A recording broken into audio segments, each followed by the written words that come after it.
My name's Diane Brooks. I am a local artist. I'm a wood sculptor, and I specialize in found wood. Rarely start with a square block of wood. I don't buy my wood. I find all my resources.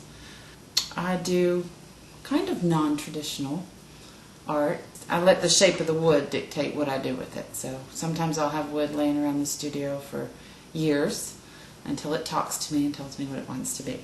So, and then sometimes I'll find a piece of wood and carve it that day and finish it. So it just depends. You know, if you needed a piece of art to get to work, everyone would have it. But since you don't, people buy it with discretionary funds, and with an economy like this, that makes it a little more challenging. And I've had to make a turn in my work.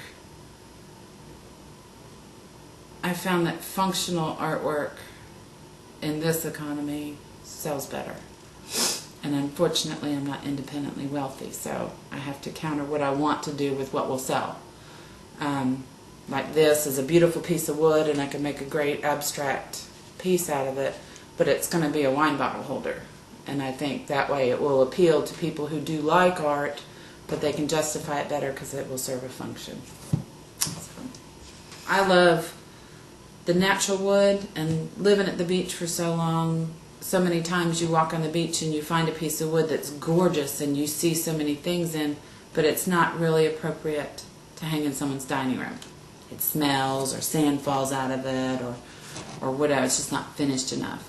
So with my pieces like this, I like to keep the natural beauty of the wood, yet present it in a way that it can be in someone's home. I think it's important to keep your inspiration around you. So, you know, I'll go for walks on the beach at least once a week. When I go back to the Outer Banks, which is where I lived for 15 years, I always make sure my van's empty because I know I'm going to come back with a lot of driftwood because it's easier to find there. And whenever anyone offers to take me on a boat to go driftwood hunting, I definitely drop whatever I'm doing and go, even if I'm in the zone on a piece, because I know that piece is going to be finished and I'm going to need more. Mostly what I do now is sculpture here and painting on driftwood boards. I started as a commercial artist doing signs and graphic arts, and Myrtle Beach was a good place because there was a lot of art involved with it, the carnivals and everything. But the sculpture came in pretty quick. I carved logs, basically, things out of logs, and yeah, it came pretty quick. I don't know why, it just did. The paintings have evolved from painting on canvas to painting on natural driftwood boards, which is a different type of painting. It's very comfortable, they look good, and it's pretty popular in this area, and the driftwood sculpture is where sculpture is sort of led to find natural shapes and work with those shapes, even though I have to cut them and reassemble and shape a little bit.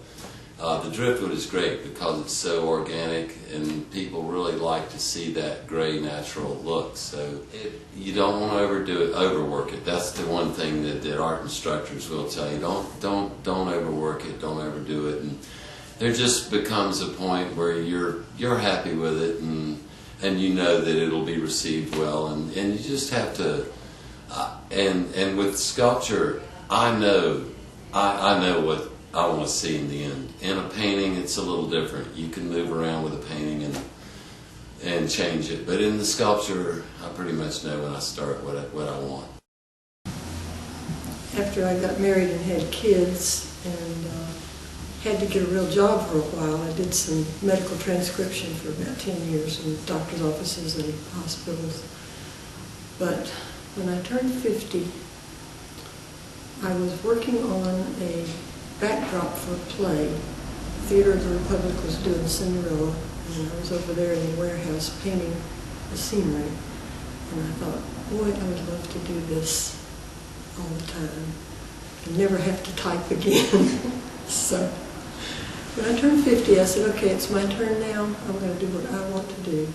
And that was when I quit my job and started working with an interior decorator. Started painting murals, and I have never regretted it.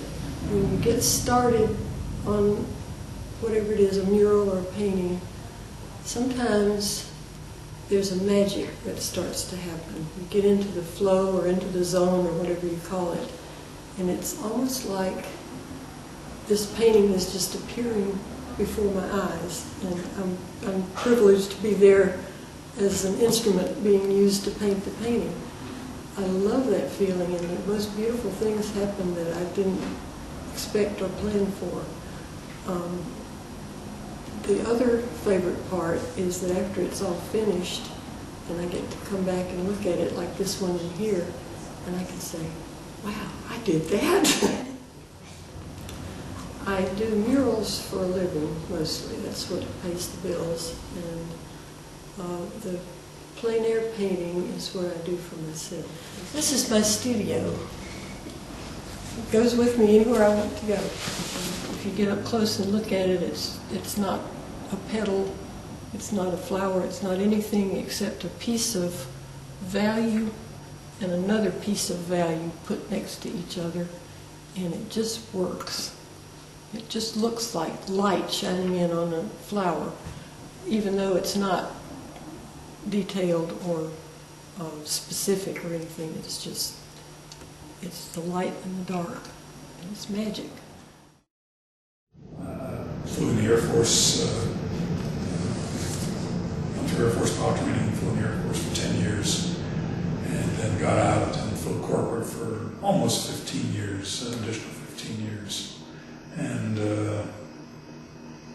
had an opportunity to reinvent myself and went back to my first love, which was art. Towards the end of my flying career, I was carrying paintings with me in the airplane, working on them in hotel rooms at night.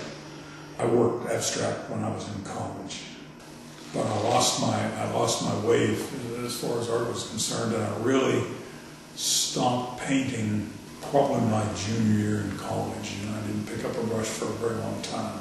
When I got the itch to paint again, I decided to pick up a class at a local community college. Instructor by the name of Arthur Rose. Arthur saw me trying to paint abstract. He had seen some of my landscape photography, and he came by and he was talking to me, and he said, you need to change words to the effect, you need to change what you're doing. And I probably have embellished the story, but basically what he did was take my drawing and my oils and chuck them in the trash can. And he said, you need to paint something that you know about. And it was a struggle. I started over again. My art education, really, the basis for it was my photography. So I understood composition, I understood light. You'll never see any people in my work. You will not find brush strokes.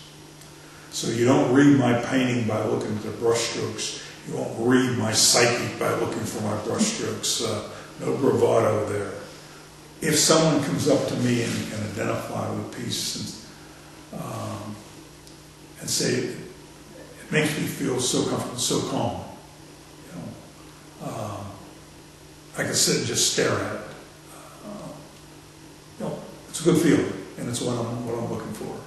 With my goal being realism, being about place, and then trying to develop a mood. Because what I paint is not about people, it's about a place. Photography's always been my life. I just look, and some days I never see a picture. Now, I'm not one to make a lot of exposure. I try to pick what I want, and when I see it, then I work on it. You can't paint or you can't do photography if you don't have art in your heart. You can make photographs, but you can't make fine art print. You can paint, but you won't make fine art painting. And that's just the difference. You got to see, you got to create.